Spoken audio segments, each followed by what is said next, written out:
I'm gonna jump in and talk about 3 reasons why this big boy strawberry pie is one of the best pies out there that you can make in your own home. The first reason is that it's incredibly fast and easy, and I'm gonna go as far as to say that it's probably the quickest pie that you can make. The second reason is that it's only amazing 2 weeks out of the year. Now you can make this pie any time of the year, but it's only going to be very special those 2 weeks out of the year when strawberries are at their peak. You know that saying, good things come to those who wait? This pie is the epitome of that saying because you wait for it all year, and then when strawberries are so delicious, you have this pie to savor and then to dream about all year round. The third reason is how nostalgic it is. Now, if you do an internet search, you're going to find this recipe pop up, and it might be even the first one that does pop up when you type in strawberry pie. And the reason is because for 2 generations, really since Jell-O has come to be, this pie has been the staple recipe that people jump to. And in my family, my grandma made this every summer. So I have this emotional connection to this pie, and I can't be the only one that has that. Let's recap. So it's incredibly fast and easy. It utilizes strawberries when they're at their peak. The third reason is that it's a classic recipe that we have used throughout the years.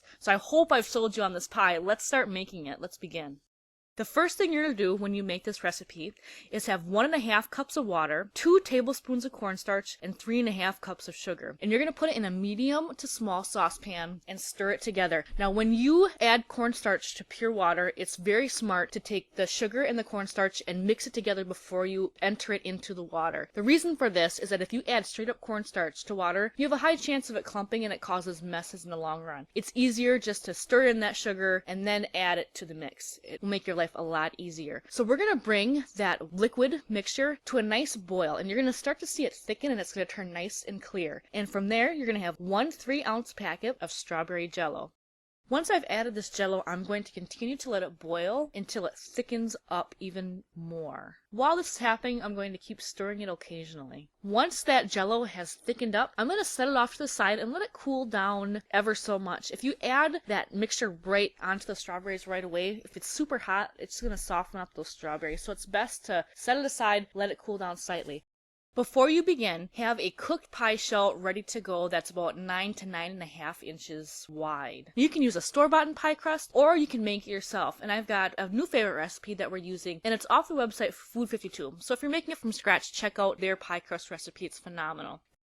Now you're going to take 4 cups of strawberries that are cut in half and put them into your pre-cooked pie shell. You're going to notice here that my strawberries, I sliced them, and that's something that I would do differently next time. I would only cut them in half. I think it keeps better in the long run if your strawberries are left whole. Another tip that I will give you is to stick to just the 4 cups of strawberries. In the past, I've made this pie, and I've had extra strawberries and I just threw it in, but it's a little bit too much for the mixture to be able to set up with. So stick true to that 4 cups of strawberries. And the second thing is to make sure that when you pour in your gelatin mixture, that it's cooled off slightly. Now, if you pour in that gelatin mixture when it's steaming hot, it's going to break down those strawberries and it's not going to hold up as well. So let's review those really quick. First, make sure your Jell-O has cooled down slightly. It's not piping hot. Only half your strawberries and only use those 4 cups. Those are important things for the success of this pie. And the last part is that it's so easy to finish. You just put it into your refrigerator and let it set up. Now, it's going to set up in probably 3 hours. And this is one of those pies, it's only going to be amazing within 24 hours of it being made. If you hold it for more than a day, the strawberries are going to start to break down and that crust is starting to start to get a little bit soggy on the bottom. It's still going to taste great, it's just that the textures will not be optimal. To finish this pie, I would recommend just using Cool Whip. Now, normally, I'm kind of a food snob and I wouldn't recommend using Cool Whip, but for some reason, this pie isn't the same without it. I hope I've inspired you to make this amazing strawberry pie. This is Jen Barney from the Toasted Meringue. Take care.